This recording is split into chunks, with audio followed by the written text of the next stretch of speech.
waxaana wanaagsan daawadayaal ku soo dhawaada wararkii ugu dambeeyay ee Soomaaliya qodobada wararkeena ugu doorona waxaa kamid ah xaaladda magaalada Laascaanood oo weli kacsan iyo abaabul xoogan oo ka socda duleedka magaalada Laascaanood ee xarunta gobolka Sool ciidamada ACC oo ku hareereysan saldhigga weyn ee Gooja Cadde oo ay ku sugan yihiin haraadiga ciidamadii SNM halkaasi oo dhufayso isla markaana ay ka soo weerartagaan xiliyada madaafiicda ay doonayaan inay ku garaacaan magaalada Laascaanood ee xarunta gobolka Sool maxkamadda ciidamada ee maamulka Somaliland oo xukun toogasho ku riday 9 maxbuus oo ay sheegeen inay ku soo qabteen dagaalkii ugu dambeeyay ee ka dhacay duleedka magaalada Laascaanood hay'adaha xuquuqul insaanka ayaa shaaca ka qaaday inay baaritaan ku hayaan dad shacab ah oo ay qabteen ciidamada maamulka Somaliland oo iyagoo nool ay aaseen arintaasi oo maalmihii ugu dambeysay baraha bulshada si weyn oo ay isla markaana la shaaciyay in ay jirto dad shacab oo rayada oo markaasi reer guuraa oo ay qabteen ciidamada SNM isla markaana ay ku qabteen deegaanada ciidamadoodu ay ku sugan yihiin kadibna ay xabaalo wadareedyo ay geliyeen dadkii shacabka ah iyaga oo nool afayeenka guddiga 33 ee gobolada ACC ayaa maalin ka hor shaaca ka qaaday in ciidamada SNM ay toogteen maxaabiis ay ku qabteen dagaalka iyo waliba dad shacab ah oo markaasi ay ka soo ururiyeen deegaanada ay gacanta ku hayaan ciidamadoodu ay kaga sugan yihiin gobolada ACC afayeenka ayaa dhinaca kale tashaaciyay dagaalkii kululaa ee maalin ka hor ka dhacay magaalada Laascaanood ee xarunta gobolka Sool ay soo qaadeen ciidamada SNM maxaabiista ay ku qabteen ciidamada ACC waxa uu sheegay in ka badan 21 maxbuus oo iskugu jira dhaawac iyo kuwa fayow oo markaasi iyagoo nool ay qabteen inay gacanta ku hayaan ciidamada ACC waxa uu dhinaca kale tashaaciyay in ciidamada ACC ay amar u haystaan in ay sida ugu wanaagsan ula dhaqmaan maxaabiista dhaawacyada iyo kuwa fayow ee lagu qabto dagaalka lagula jiro jabhadda SNM horey ay ciidamada ACC u qabteen maxaabiis ay ka qabsadeen ciidamada SNM kuwaasi oo iskugu jiray dhaawac iyo kuwa fayow waxa ayna ku wareejiyeen odayaasha dhaqanka qabiilada ay markaasi maxaabiistaasi ka soo jeedeen iyadoo waliba baraha bulshada lala wadaagay isla markaana odayaashii dhaqanka iyo waliba garaadadii qabiiladaasi ay si weyn uga mahad celiyeen garaadada magaalada Laascaanood iyo odayaasha dhaqanka iyo waliba ciidamada ACC hab dhaqanka wanaagsan ee ay ula dhaqmeen maxaabiistii markaasi ay ku qabteen dagaalka dhanka kale goobjoogayaal aan la hadalay oo ku sugan magaalada Laascaanood ayaa noo xaqiijiyay in isbitaalada waaweyn ee magaalada Laascaanood lagu daaweynayo in ka badan 50 ka tirsan maleeshiyaadkii argagixisada SNM ee weerarka ku soo qaaday magaalada halkaasi oo markaasi dhaawacyo adag uu ka soo gaaray laguna daaweynayo isbitaalada waaweyn ee magaalada Laascaanood waxaana odayaasha dhaqanku horay ay ugu baaqeen dadka deegaanka iyo waliba ciidamada ACC in la daaweeyo cid walba oo dhaawac oo lagu soo qabto dagaalka lagula jiro ciidamada uu soo qalday madaxweyne Muuse Biixi dhanka kale ciidamadii lagu soo tababaray wadanka Eritrea oo tiradooda lagu qiyaasay 300 oo askari oo ku gaashaaman tiknikada noocyadooda kala duwan oo ku sugnaa duleedka degmada Aadan Yabaal ee gobolka Shabeellada Dhexe ayaa la xaqiijiyay in ay goobihii furimaha ay soo baneeyeen oo gabi ahaanba ay ka soo gadoodeen kadib tabashooyin xoogan iyo waliba tuuno la xiriira in dawladda federaalku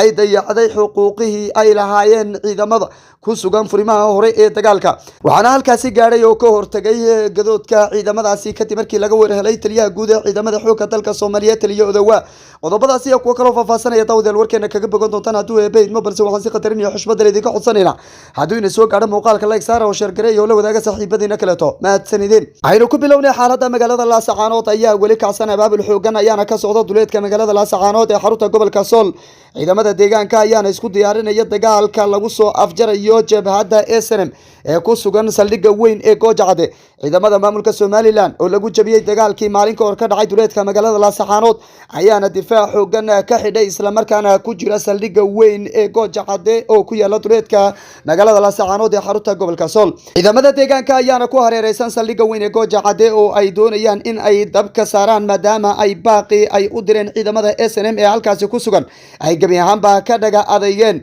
saraakiisha hogaaminaysa ciidamada ACC ayaa maalmo ka hor waxa ay u direen baaq ciidamadaasi halkaas ku sugan oo ay sheegeen inaysan doonaynin inay dhiig muslim iyo dhalinyaro la soo qalday ay daadiyaan isla markaana ay ugu baaqayaan in ciidamadaasi ay ka baxaan oo ay aadaan deegaanadii laga soo abaabulay ee ay lahaayeen ciidamada ACC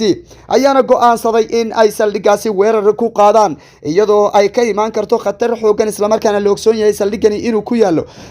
buuraley hoostood isla markaana la sheegay inuu dhulka hoostiisa u qodan yahay oo ay adag tahay in ciidamada SNM saacado fudud looga saaro. ciidamada SNM ayaana meeshaasi ka dhigtay gabaad xoogan oo markaasi ay kaga dhuuban karaan risaasta iyo waliba xuduudda xoogan ee dadka deegaanku ay soo bandhigeen ee ay kala hortageen ciidamada SNM. saldhigani ayaa ah saldhigga ay weerarka ka soo qaadaan ciidamada SNM ee markaasi weerarka ku soo qaada magaalada Laascaanood ee xarunta gobolka Sool. arrintaasi ayayna dadka deegaanku doonayaan in saacado kooban ay ku soo afjaraan iyadoo saraakiisha iyo waliba gurmad xoogan oo soo gaaray magaalada Laascaanood kuwaasi oo u ruqaansaday furimaha hore ee dagaalka ee ku sugan yihiin ciidamada SSC. ciidamada gurmadka ee hor kale ee soo gaaray magaalada Laascaanood ayaana la xaqiijiyay inay ka yimaadeen beelaha ay walaalaha yihiin beelaha degan magaalada Laascaanood. ciidamada jabhadda SNM ee argagixisada ku sugan saldhigga weyn ee Gooja Cadde ayaana u muuqda in ay go'doon ku jiraan. dadka deegaanka ayaana wacad ku maray in dagaalku uu hadda bilow yahay isla markaana horey aysan dhab ka ahayn qaabkii dagaalka ay ula galahayeen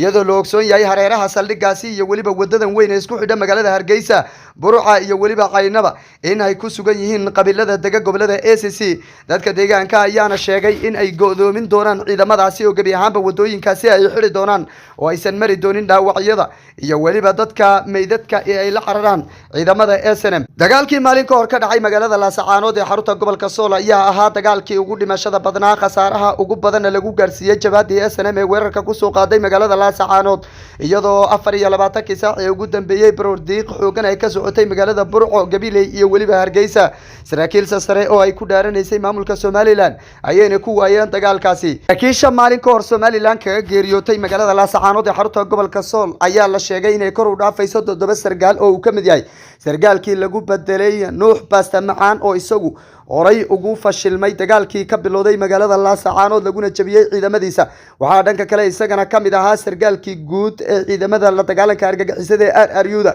oo isagana la xaqiijiyay geeridiisa. 7 sargaal ee ugu sareysay halkaasi kaga geeriyootay ayaa noqotay kuwo mahadho iyo la yaab ku noqotay ciidamadii SNM ee quudareynayay inay dib u qabsadaan magaalada Laascaanood ee xarunta gobolka Sool. baroordiiqda ayaana ka socota magaalooyinka waaweyn ee Somaliland sida magaalada Hargeysa, Burco, Gabiley iyo waliba deegaanada kaleeto iyadoo 24 saac ee ugu dambeeyay ay dadku fajac iyo la yaab ku noqotay qaabka saraakiishaasi ay u geeriyoodeen. dhanka kale maamulka Somaliland oo doonaya inay u argudaan saraakiishii tirada badnaa ee ay ku waayeen 40 iyo dhowrkii cisho ee dagaalku ka socday magaalada Laascaanood ayaa xukun toogasho ku riday 9 maxbuus oo ay sheegeen inay ku soo qabteen dagaalkii ugu dambeeyay ee ka dhacay duleedka magaalada Laascaanood ee xarunta gobolka Sool. 9kaasi maxbuus oo ay sheegeen inay xukun toogasho ay mutaysteen ayaana waxa ay sheegeen inay ka soo jeedaan deegaanada Puntland ayna ka mid ahaayeen daraawiishta ee maamulka Puntland. dagaalkaasi maxbuus ayayna doonayaan maamulka Somaliland inay ugu argudaan saraakiishii tirada badnaa ee sarsare ee ay ku waayeen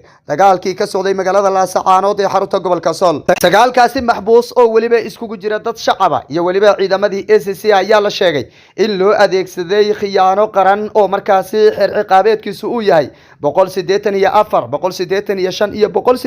187. ilaalintii markaasi dacwadda ku soo oogtay dacwad ciqaabeedkan lagu xukumay dilka toogasho 9kan maxbuus ayaa la sheegay inay adeegsanayeen xeer ciqaabeedka dowladda federaalka ee Soomaaliya taasi oo garsoorayaasha caalamiga fajac iyo la yaab ku noqotay in Somaliland oo 32 sano madax banaani sheeganaysay isla markaana ku faanaysay inay leedahay dastuur madax banaan maanta ay dib ugu noqoto xeer ciqaabeedka dowladda federaalka ee Soomaaliya iyo waliba maamul goboleedyada dowladda federaalka ee Soomaaliya.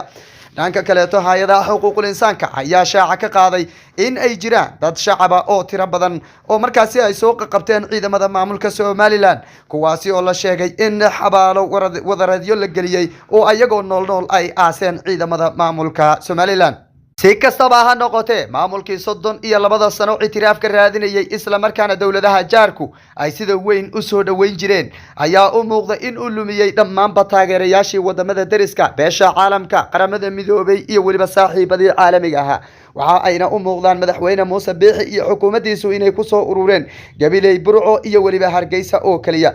gobolka Awdal. iyagana waxaa looga dhawaaqay jabhad cusub oo la dagaalami doonto xukunka madaxweyne Muuse Biixi. waxa ayna ku dhawaaqeen dhalinyaradu midnimada Soomaaliyeed iyo calanka buluuga. ugu dambeyn qayb ka mid ah ciidamadii lagu soo tababaray wadanka Eritrea oo ku sugnaa degmada Aadan Yabaal ee gobolka Shabeellada Dhexe ayaa la sheegay inay soo baneeyeen furimihii hore ee dagaalka kadib tabashooyin iyo cabashooyin ay u gudbiyeen dowladda federaalka ee Soomaaliya oo wax looga qaban waayay. Taliyaha guud ee ciidamada xoogga dalka Soomaaliyeed oo si degdeg ah uga warhelay in ciidamadaasi ay soo baneeyeen furimaha hore ee dagaalka ayaana ciidamo iyo waliba gurmad xoogan u diray oo ka hortagaya ciidamadaasi si dib loogu celiyo furimaha hore ee dagaalka iyo goobihii ay difaaca kaga jireen. Taliyada waa ayaana shaaca ka qaaday in ciidamadaasi iyo tabashooyinkooda loo kurgali doono isla markaana wax laga qaban doono iyadoo maalmihii ugu dambeysay ay soo badanaysay tabashooyinka ciidamadu ay ka qabaan dowladda federaalka ee Soomaaliya in ciidamadu aysan si toos ah u helaynin xuquuqahooda ciidan ee ay leeyihiin maadaama ay difaac xoogan kaga jiraan isla markaana dagaal ay kula jiraan ururka Al-Shabaab.